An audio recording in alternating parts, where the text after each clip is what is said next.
So the month of June has arrived, and that can mean only one thing. It's time for my new top 6 on Netflix.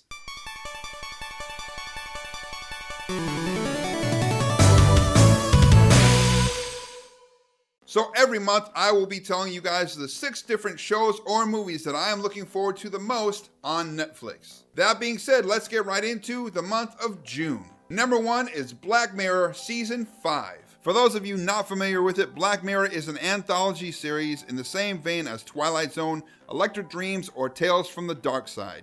Except this is far more bleaker and it revolves much more around our technological innovations, but in this case they treat them more like a curse than a gift to humanity. So season 5 comes to us not very long after the very decisive choose your own adventure that was Black Mirror Bandersnatch. The show is back with 3 new episodes starring Anthony Mackie, Miley Cyrus, and Andrew Scott. So as always, the creators of the show are being fairly tight-lipped about what the episodes are going to be about, but watching the trailers, it seems like they revolve around fandom, ride sharing, and reaching out to former classmates via social media. Black Mirror Season 5 airs on June 5th. Next up is 3% Season 3. In this humble nerd's opinion, 3% is one of the best Netflix sci-fi originals, and it is one of their best original series, period. The show is filmed and takes place in the country of Brazil. It takes place in a dystopian future where the haves live on a fabulous island and the have-nots live in the favela. Once a year, a bunch of kids from the favela are chosen to compete against one another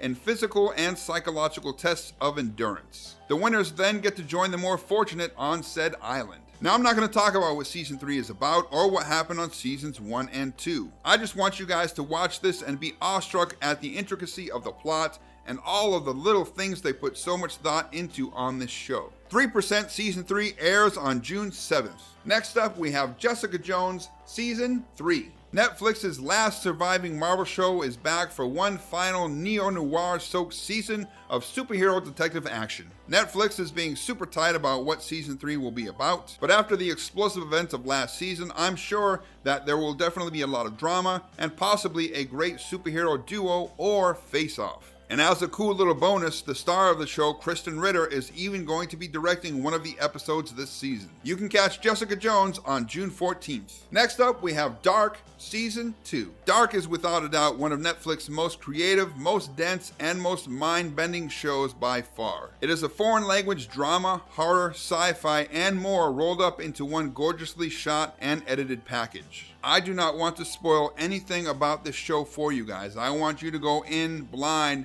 and just experience all of the amazing surprises that you get from Season 1. And this isn't going to be some long drawn-out show. This is written as a trilogy. Season 2 is the second part, and the upcoming Season 3 is going to be the final part of this story. I will say that if you want a tightly woven narrative, fantastic characters, twists, horror, and many other interesting elements that most other shows wouldn't even dare try or be able to pull off, this one is for you. You can check out Dark Season 2 on June 21st. And in the 5th spot is one of the only kind of conventional shows, but it is still pretty amazing, Shooter Season 3. Shooter Season 3 follows the further adventures of Bob Lee Swagger, aka Bob the Nailer, one of the US military's greatest snipers ever. This season is actually based off of Stephen Hunter's phenomenal book, Blacklight. Blacklight is the second book in the Bob Lee Swagger series. I'm a longtime fan of these books. I've read most of them except for the most recent one. And I gotta say that Ryan Phillippe really captures the spirit of the character of Bob Lee Swagger, even though in the books Bob Lee Swagger started as a 55-year-old Vietnam veteran. So you would think that a modern adaptation of these novels would be a hot mess. But honestly, all of the story beats from the books and the overall narrative work surprisingly well in this updated timeline. So check out the final season on June 21st, and if you dig it like I know you will, make sure you go to Twitter, #SaveShooter,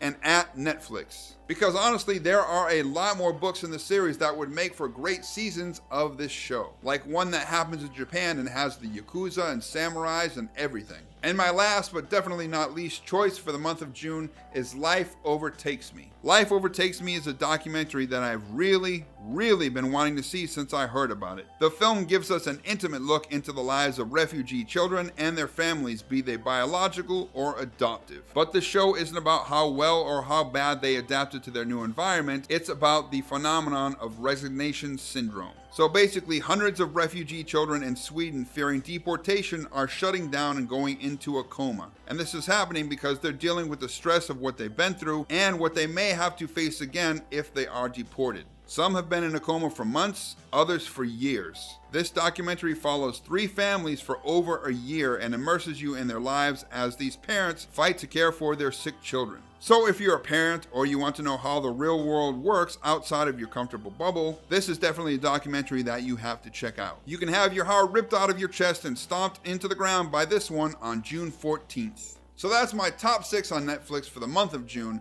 Is there something that's coming out this month that you really are looking forward to that I missed? Let me know in the comment section below, and I'll see you guys next time.